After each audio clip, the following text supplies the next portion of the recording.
more on the release of basketball star Brittney Griner. We're learning more on how she's doing and what the U.S. is doing in light of the mixed reaction to her release. NBC's Drew Petrimo is live from Washington, D.C. with all of that this morning. Good morning, Drew. Well, good morning. We are now hearing from an official who was on that plane with Brittney Griner as she made her way back to the U.S.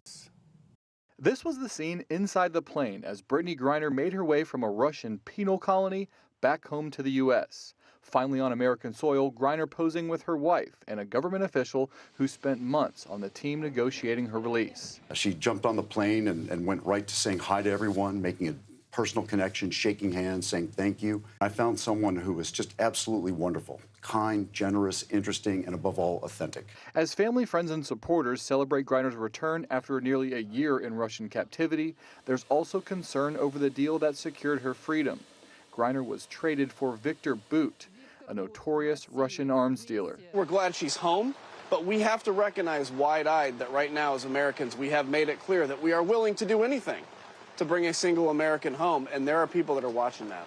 I think anytime we can get an American out of jail that's imprisoned improperly, I think we all celebrate that, and we need to continue to work to get the other folks out too. Some worry the deal will lead to more Americans being taken captive overseas. Others,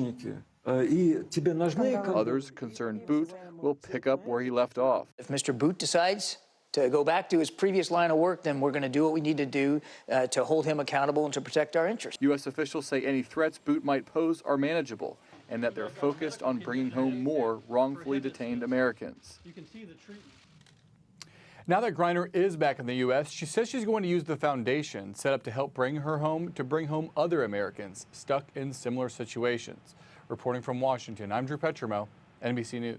And Drew, it's still early, but is there any word on Griner's plans to play basketball again? Yeah, we haven't heard yet whether or not she'll be playing in this WNBA season. The Players Association saying that right now, really their focus is on her health and well-being, but that they would love to have her back on the court soon. All right, Drew, thank you so much for that update.